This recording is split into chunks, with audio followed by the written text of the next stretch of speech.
who is here with us tonight to do some meditation. I can't see you. I think we're all looking at a screen with a lotus on it. And through that lotus, you're hearing my voice. So it's an interesting abstraction. But anyway, wonderful you could join us. And I'll just introduce myself. My name is Kwang, and my monastic title is Sunim. So my name is Kwang Sunim. And I'm a Korean Buddhist nun who lived in Korea for about 20 years and have been now back in Australia for 22 years. So I'm once again an Aussie, I guess. But part of my going to Korea was because I had started Buddhism in a Theravada tradition and lived in the not the first monastery, the second monastery. So helped establish the second monastery called Wat Buddha Dhamma out of Wiseman's Ferry. And from there I heard about Korean Buddhism and took a liking to this format. The practice in Korea is one of a very old practice of Son, which is a form of Chinese Chan, and also within the lineage of Zen from Japan and another lineage in Vietnam.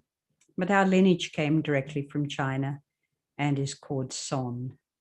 So I studied in the Son meditation tradition, and I also studied in the Sutric tradition, where my bhikkhuni nun teacher is a famous bhikkhuni with great knowledge in the Zen Sutras and in the Mahayana Sutras. So my path has sprung out of that wonderful time I had in Korea, and it has grown here to adapt with where I'm living now, which is in Kinglake in Victoria, Australia. And tonight I'm going to talk to you about a practice I've adapted many practices based on what I learned in Korea for the benefit of people here. But primarily it is to help develop what we call a hwadu practice, which is to exhaust our thoughts, empty our mind of words. And it is similar to the sibling, which is called the koan practice. Many people in the Japanese Zen tradition practice what is called a koan. And this is what is called a public case. It means the story between two great masters, something that became known to people, and they work on that public case. But the hwadu in Korea is, you might say, the essence of that case. It is what eliminates the thinking mind and allows us to directly point to the source of our thoughts, the source of mind, so to speak, and hopefully overcome what we call the great doubt, overcome our confusion and our illusions in this world we live through this practice. However, today, as I mentioned, it is only an introduction to this great practice of what we call thisness or thusness. And we use an inquiry called, what is this? And we learn to develop that. It's a sensing into a thisness, thisness in every moment. It is also a very effective means to attaining a very deep and interconnected state, which we also can call the unborn, widely used in the Chinese and Japanese practice. This word unborn, again, is before what arises in the mind. It can be a raw and a very deeply personal practice, but we enter into an alert inquiry where everything you do is illuminated by this essential focus. And it becomes this sensation of unknowing or not knowing, or as Master Sing Sang Sing coined, I don't know mind. It is said, awakening into this beginningless beginning, a phrase used in Zen, which was the state where the Buddha initially overcame his ignorance and suffering after practicing for many, many years in, very difficult ascetic practices. He found what is called the middle way. He found the way not to overly torture the body and at the same time not to be too lax. And so we tend to model our physical practice on this posture where the back is strong, the belly is soft, and the heart and chest are open. And the hands, they rest in either on our lap or in a mudra with the thumbs touching in our tradition.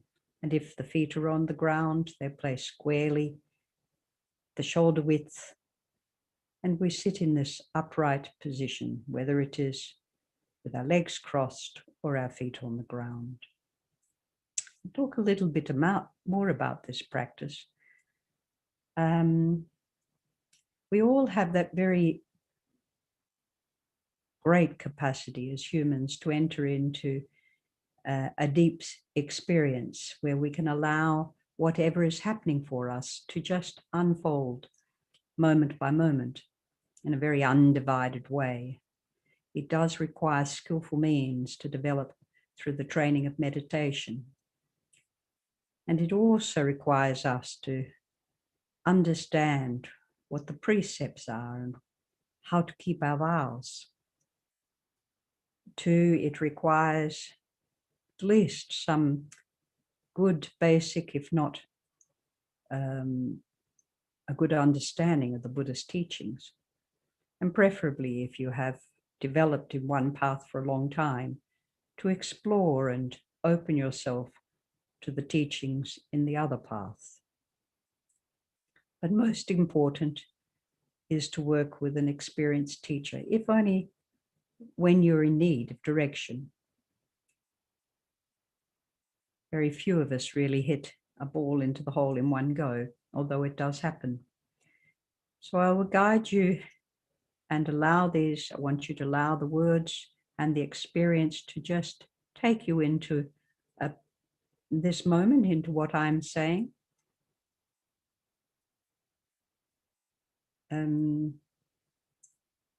We are here to raise a strong intention.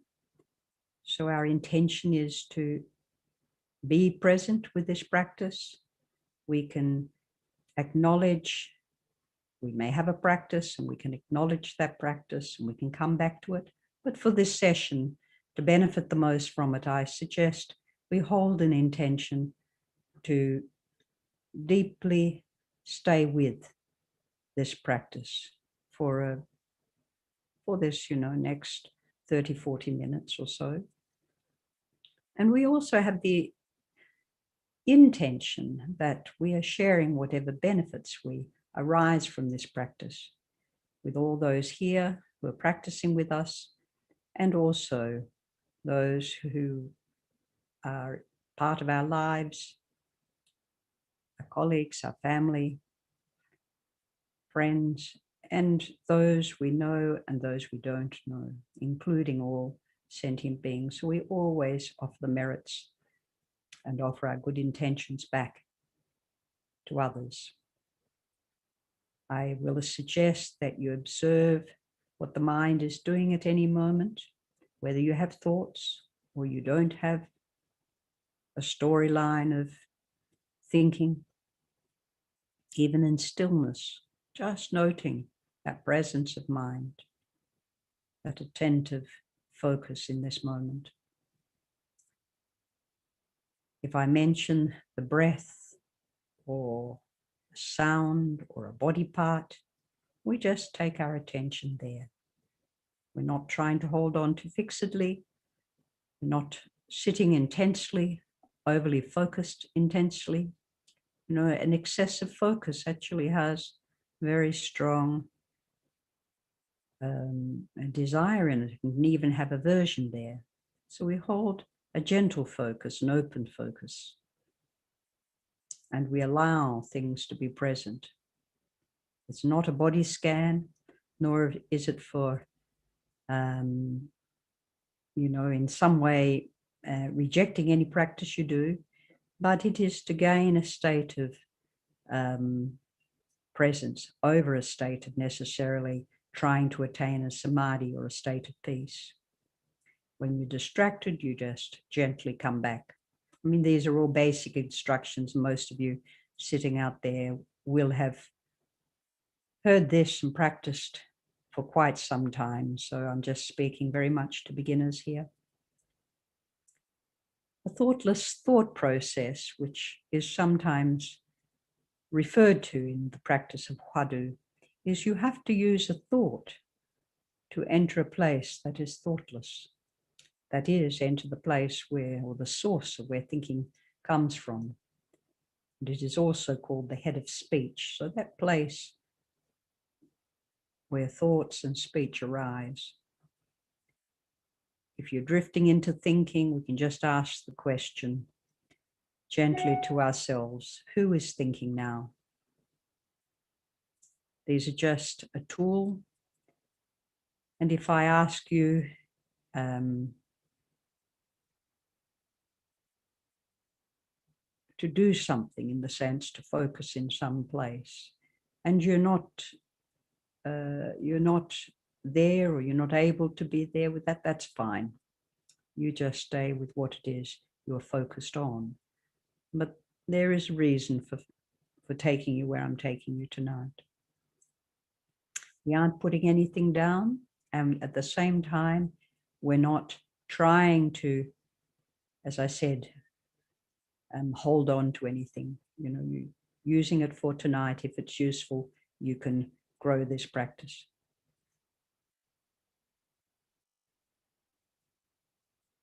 And you might ask, well, what is if I don't know? You know, what is it? I come to a place I don't know. Then it's just I don't know, because I will ask that question in the evening.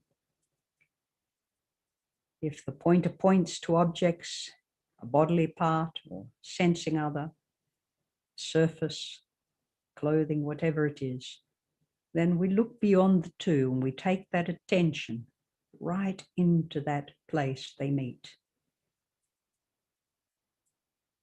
And when we place a thought, say on a sensation of sound, we again enter into that vibratory experience of sound, even if it has no label, you know, it's beyond an interpretation.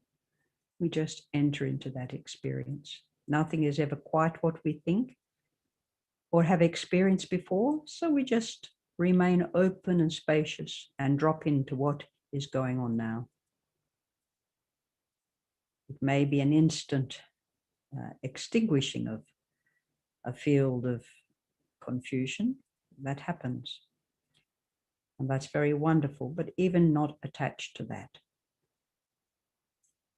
And you will go more deeply into a seamless, uncontrived, and edgeless pause. And I say edgeless means there's no separation. Just read this little poem and then we will start with the meditation. The little poem I put together is called Process, the Process. The process takes care of itself, just listening, touching life itself as it unfolds onto a nano moment of entering into and stepping off onto the path of coming home. And in every unfolding circumstance, it is there. Waves folding back into the ocean, the wheel rolling on an unnamed road, in an unaffixed abode, unable not to listen, where choice vanishes and freedom sprout on a hard edge, not knowing reconfirmed in a nameless sound. What is this?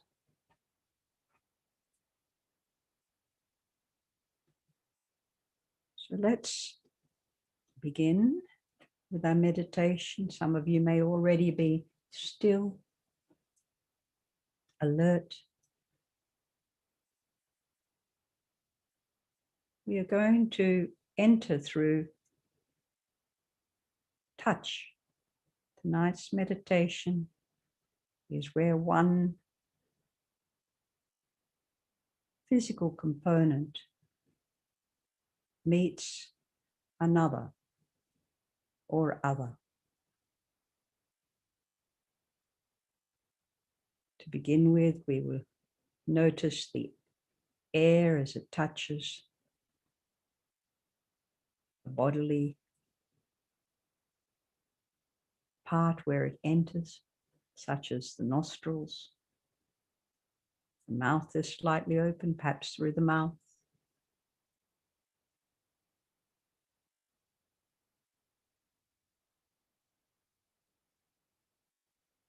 As we take a deep breath, we just enter into this body through that door, that sensation of touch. The air touching its entrance door.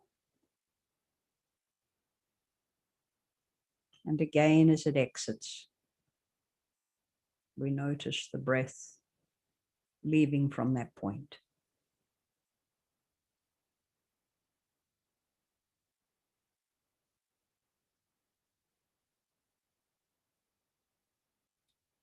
A few moments, we just are entering and leaving through that experience and that sensation of touch.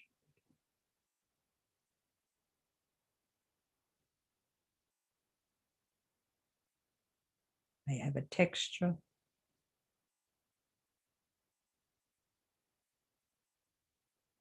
may have a temperature.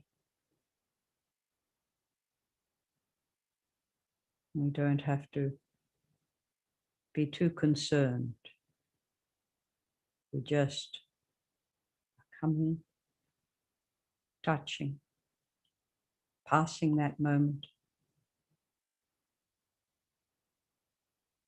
and observing in the body how it is connecting.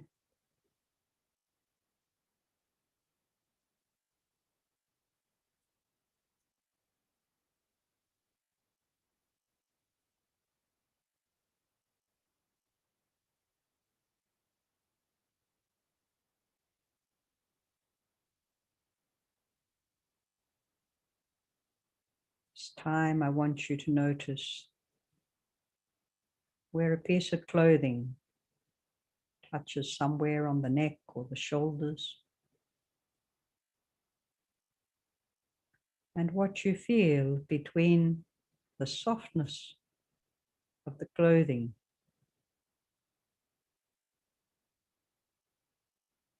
and the texture of your skin.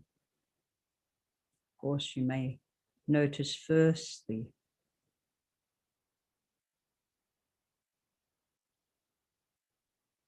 flesh, the fullness of the flesh in that area, and take that observation a little bit closer to what is smooth,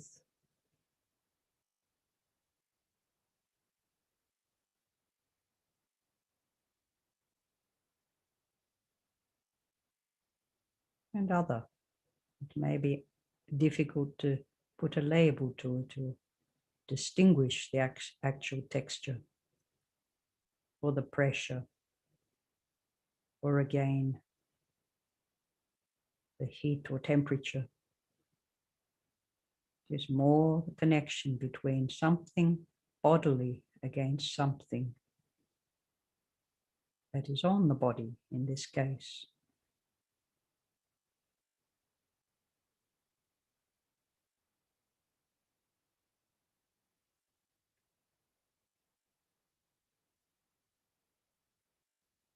Noting how when we bring our focus and attention to that point,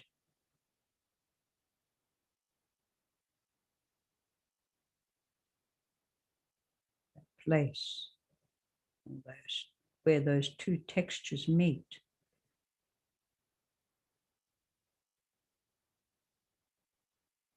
it is as if we're almost breathing from that place. We're fully engaged in what is happening there.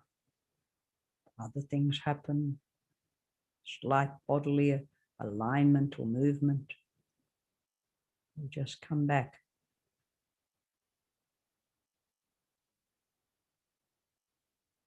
to a material texture against the physical bodily texture of skin and flesh.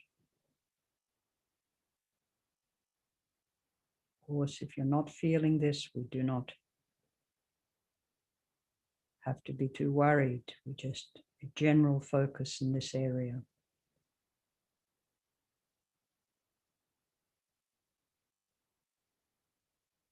We're not used to feeling the clothing maybe in a certain part of the body,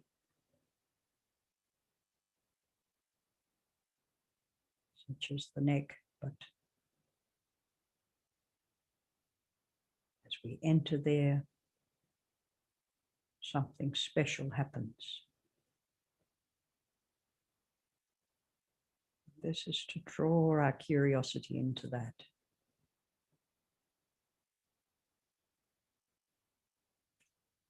Attract an inquiry.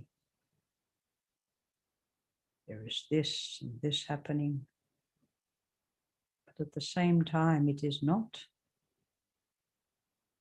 quite that.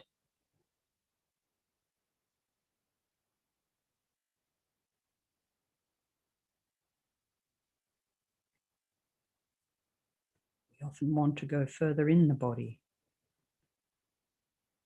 and notice any discomfort but today we're just going to stay more. And though those other moments arise, bringing it back to how this body fits in its environment, how it's placed, how it's connected.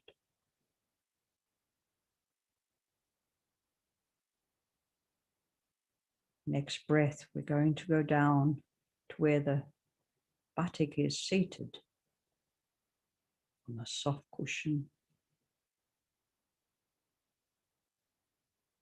Again, we may notice the weight and the pressure. If it's a hard chair, there's a firmness against the softness of the buttock.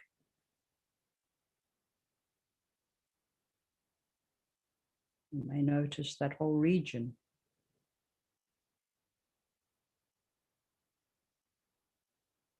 That's just bringing that attention in between one surface meeting the other.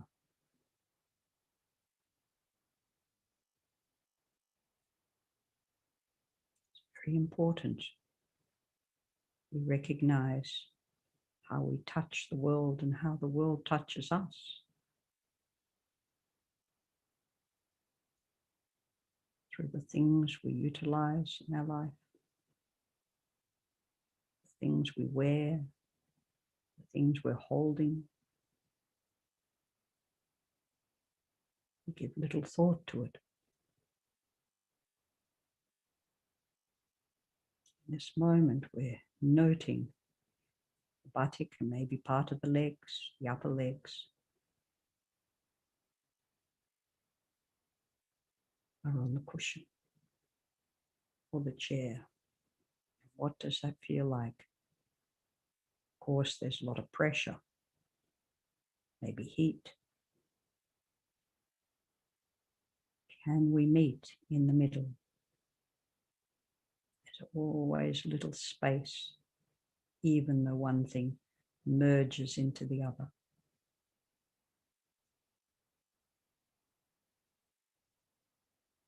That's where observing down there, we're just breathing down there, relaxing right down into the seat, taking our attention to a spot.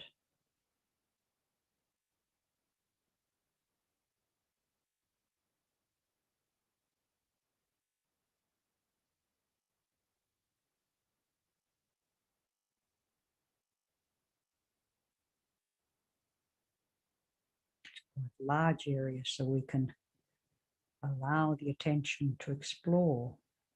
Maybe some parts have a stronger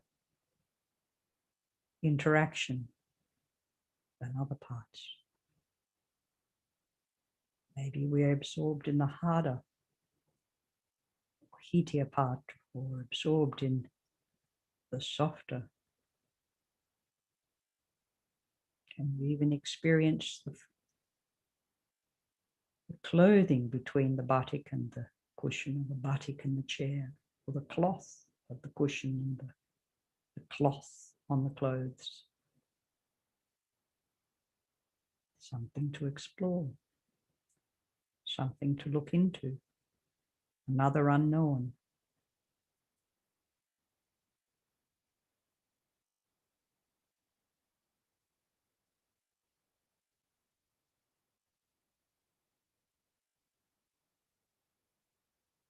And what are our hands resting on? Are they resting on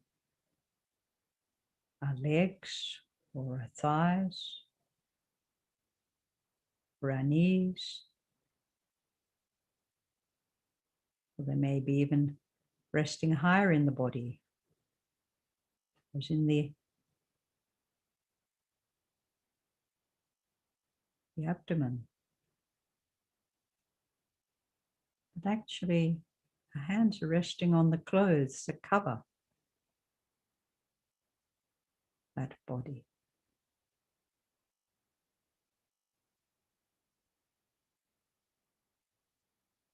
The clothes are shaped by our form,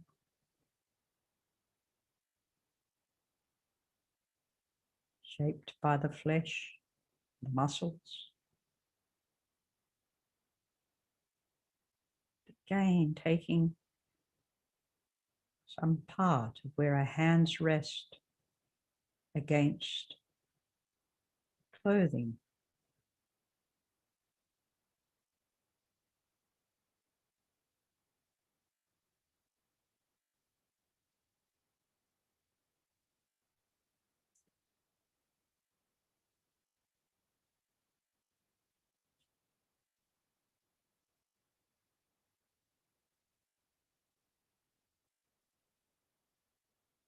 Take our attention down to our feet,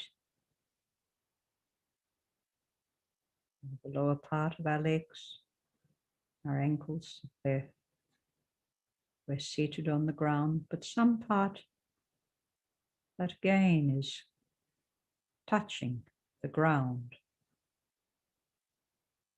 touching the shoe, the sole of the shoe.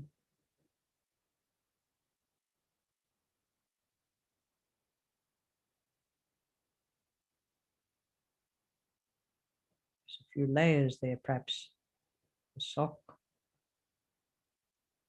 against the sole of the shoe, whether it be rubber or leather or no shoes, maybe just bare feet on a carpet or bare feet on a wooden floor. Take that focus again where the body meets and enters this other surface. And look for that separation. Is there any separation?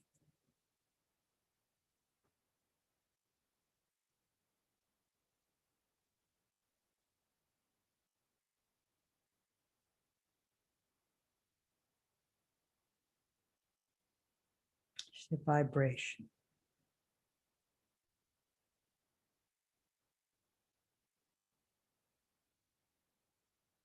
What is vibrating?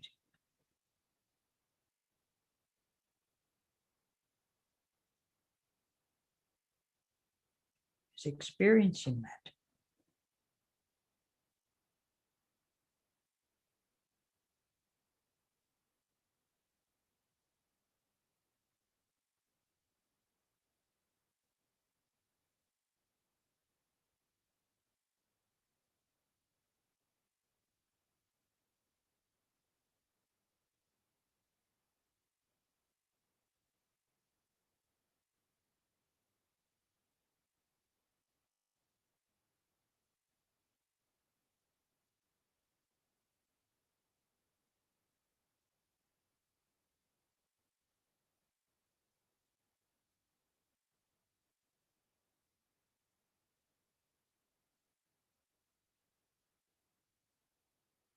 take the whole body in its clothing, with or without shoes, with or without a hat. Maybe you have gloves or other accessories, a scarf. We'll take this whole body in its clothing.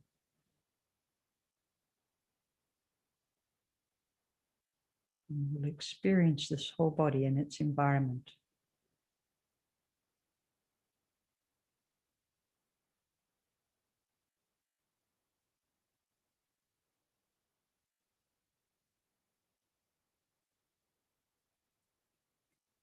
Our eyes are slightly open, we're touching light.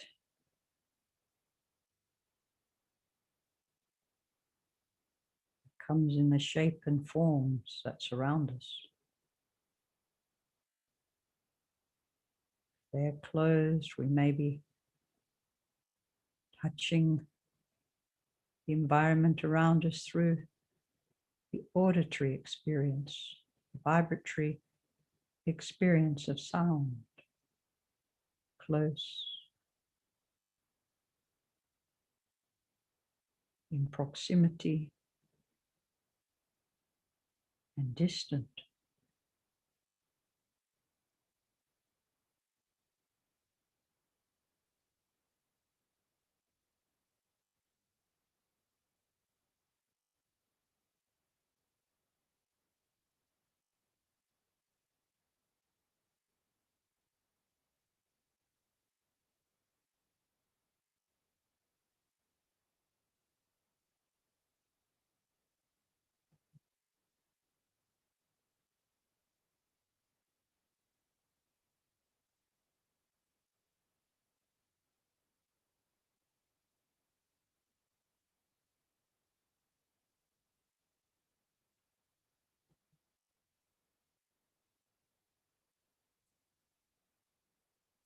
Never quite what we think it is. So we have to listen.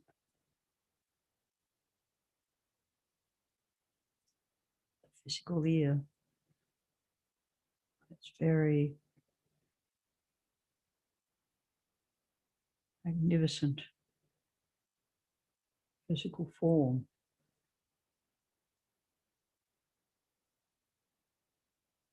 Enters out there.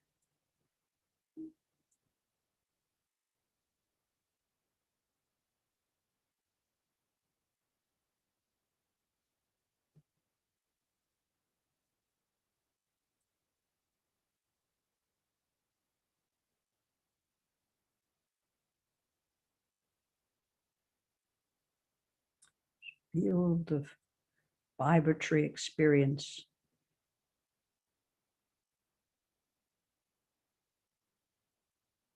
A seamless, uncontrived way. We want to make that sound, we can't. It's an experience.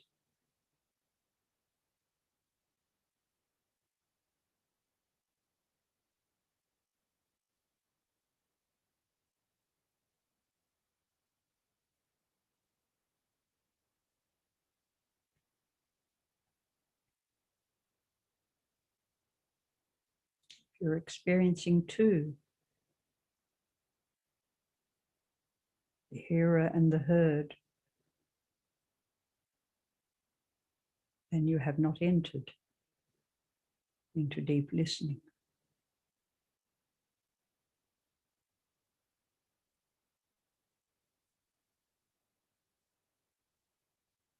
Nothing to push away, nothing to let go of. It's always there.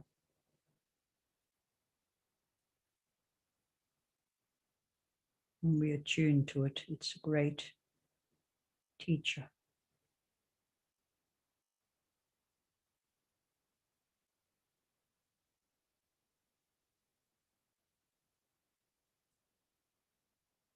The greater teacher comes out of inquiry. So I'm going to ask you in this moment, Who is listening? What is listening?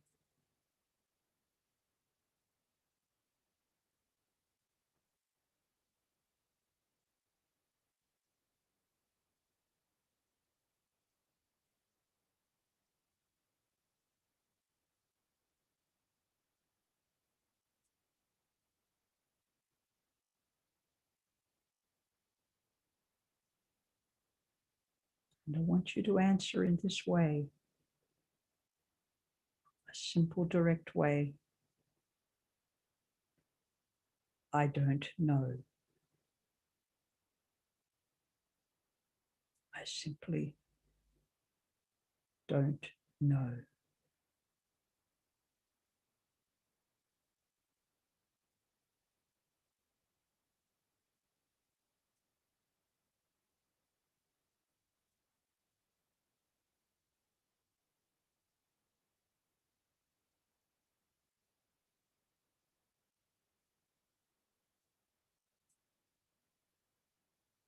This don't know mind we can utilize to grow an inquiry or a huddle.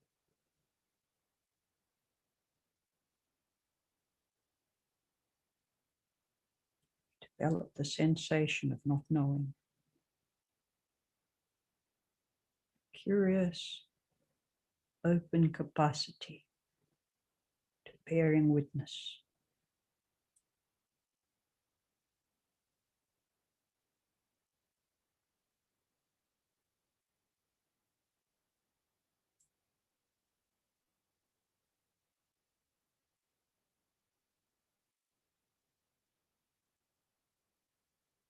Great unknown is called the great doubt, not a skeptical doubt. It's where all that we thought we know absorb into this one place. It's a very, very strong and powerful place.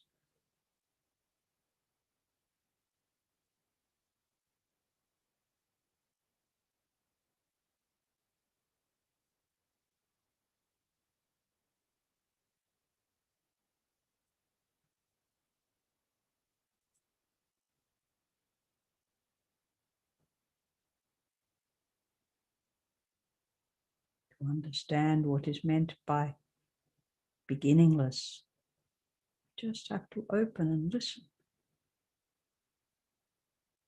Where does the sound not appear?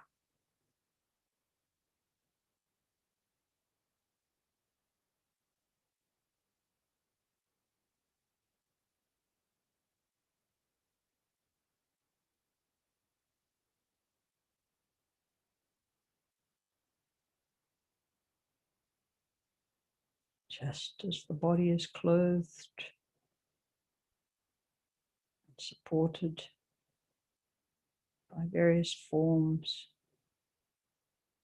that hold it, protect it, so too this beginningless primordial sound has always been there.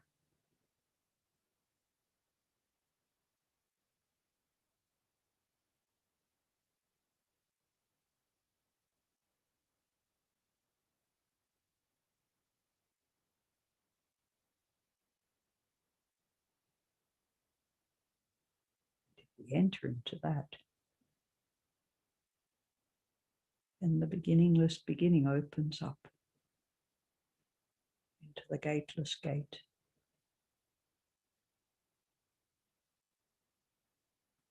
The unborn.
Next few minutes, gently coming back.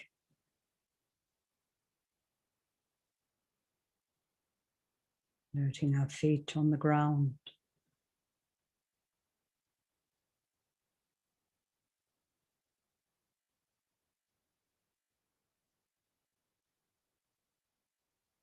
Sit batik on the cushion. Entering those spaces again, but allowing the fullness of experience to be there too.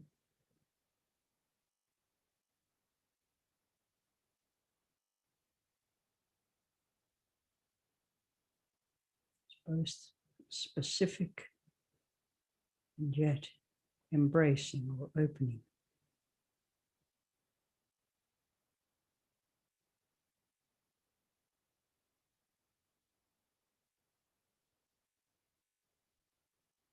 We're embodying the whole clothing that covers the body.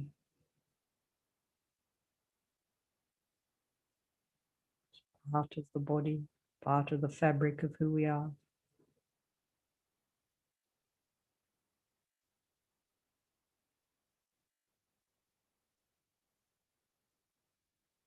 And we're coming back where the breath touches a part of the body it enters.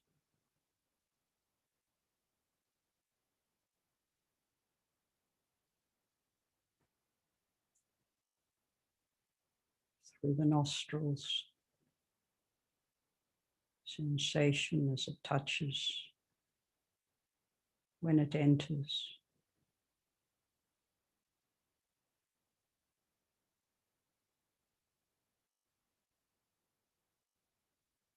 Filling the body, every cell.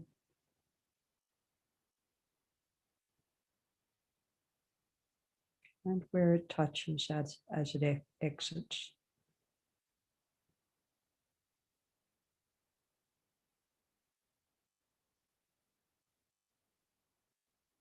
And through that breath as it exits, we enter the universe in mysterious ways.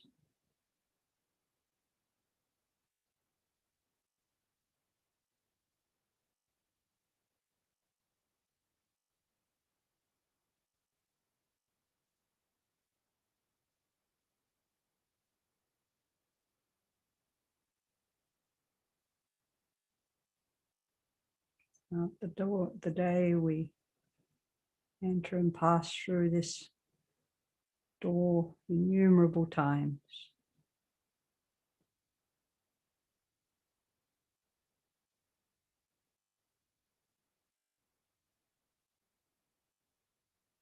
Nourishing infinite parts within and without, seen and unseen, experienced and not.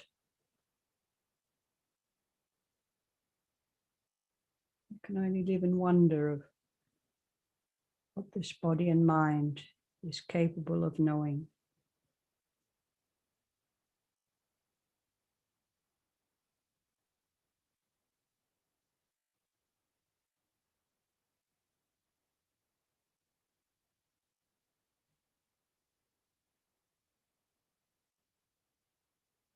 Like to open your eyes, or you can keep meditating. And I'd like to invite you, if you have a question, to put it into its appropriate place. I can't think what it's called now. And Langdon will read out any of the questions for me. So thank you for joining us, and I hope the meditation experience was of some value and purpose for you.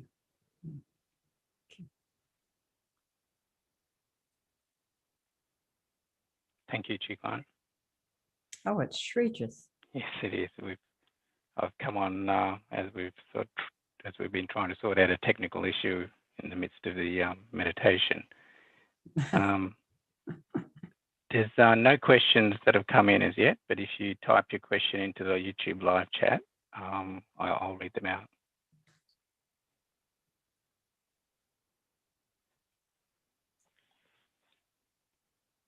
And may still be meditating.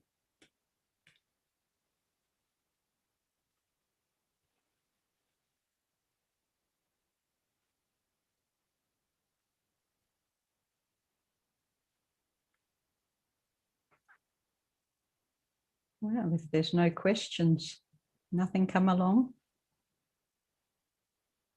No, nothing's come in as yet.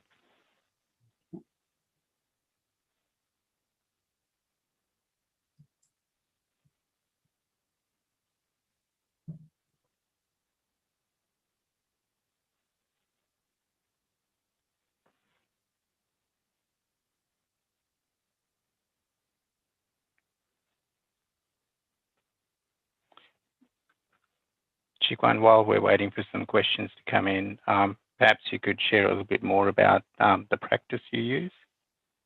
Mm-hmm. Well, tonight was really just a little bit of an introduction into how to observe in a way that makes us inquire a little bit more into what we're doing. I mean, that is the insight aspect of what some would call vipassana. In Korea, it is more a dialogue that we enter through meeting with the teacher, and a story is shared that we cannot answer, give rise to anything we can think of. So in that way, we can enter into what is called the doubt or the hadu. And but the actual practice, even though we inquire as we're doing our daily practice meditation or our daily activities, we have this sort of an ongoing inquiry that's happening. It's usually very subtle. After a while, it becomes very subtle. It's just when you pick up something and hold it, there is that curiosity between what it is you're holding and its relationship with the body in that moment. And so, of course, you have the sensation something might be cold or hot, but there are other subtler vibratory things happening, or there is a relationship there that you're looking into. And this grows so that everything in your life becomes a part of this inquiry. Until at some point, what we say or what is said, this great doubt breaks open. And when the great doubt breaks open, then we are free. We have, we're no longer obstructed with the self-view, with an I in there, or, you know, the desires that rule and run the life. And I have seen, met people who have had this very great awakening. I mean, I'm talking about something very great. And they're usually very profound people, you know, people who have enormous capacity to help others, alleviate the suffering of others. Of course, this is just one technique that was developed in China. And it was actually a very popular technique with people who were less literate, you know, that didn't read as much or didn't have that capacity to see teachers very often. So they developed through working in the fields, or working quite laborious work to develop this practice. So in the when I was in Korea, you know, we had the two main meditation seasons a year for 3 months. And we sat between 10 and 15, 16 hours a day. Meditation in the one spot, in the one room with many others, and where we ate and where we slept.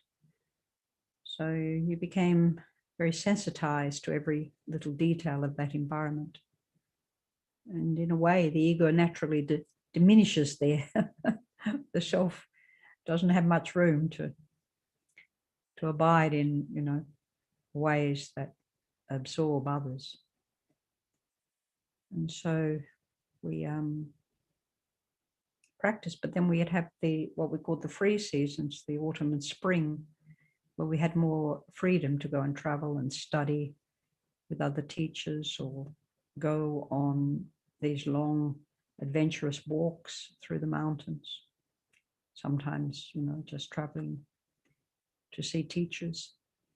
So there was always a very full life. Seasons were full of particular activities. Spring and autumn were times that we planted and prepared pickles for the winter. And then there were, this sort of free time in between, where you developed a way to relax and just discover the self in a gentle way, in nature, through nature, and become very entwined with nature and sound, especially living in the mountains. And also the daily habits were very distinct in certain seasons.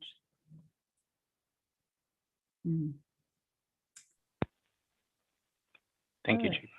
Yeah.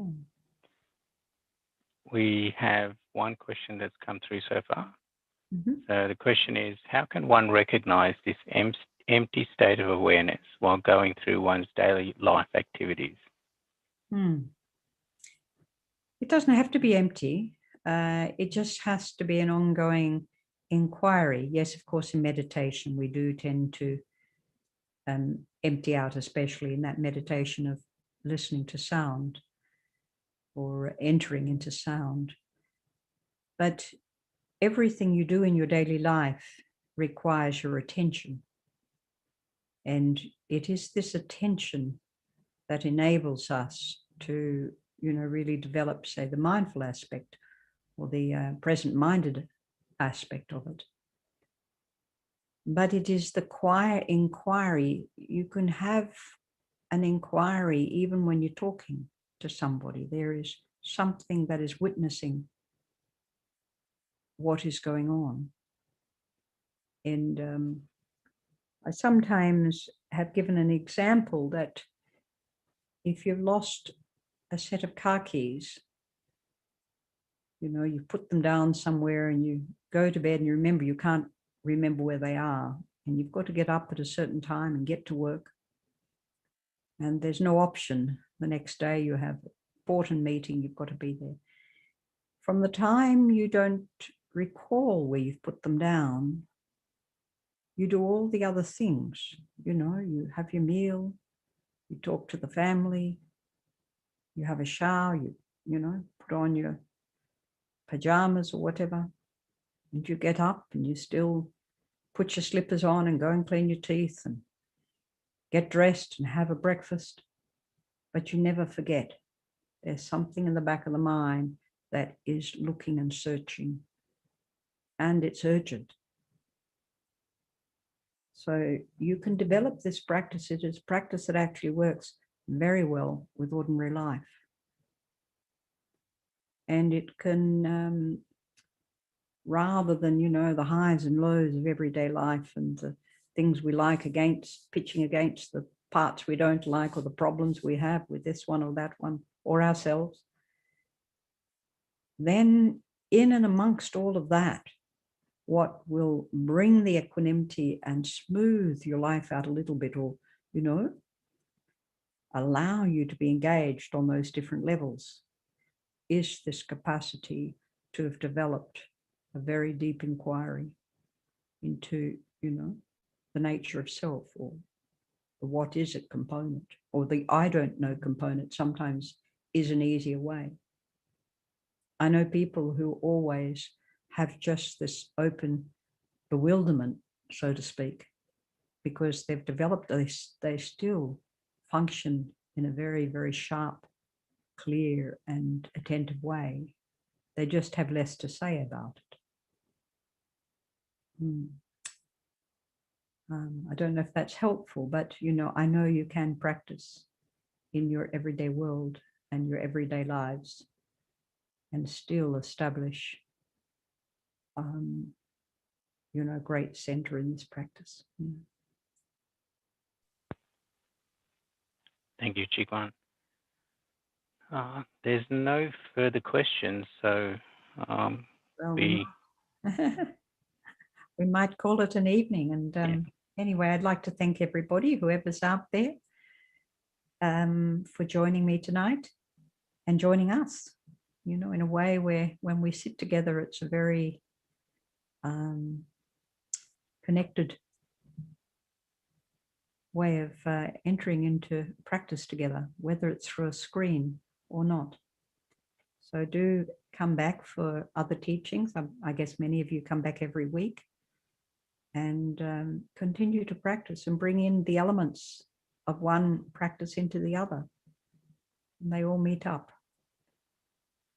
So with my hands together, I wish you well.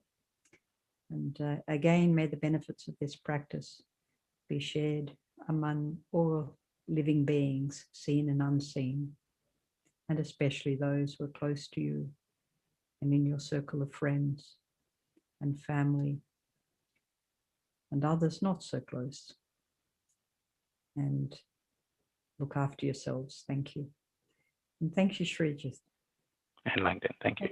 Okay. Good night.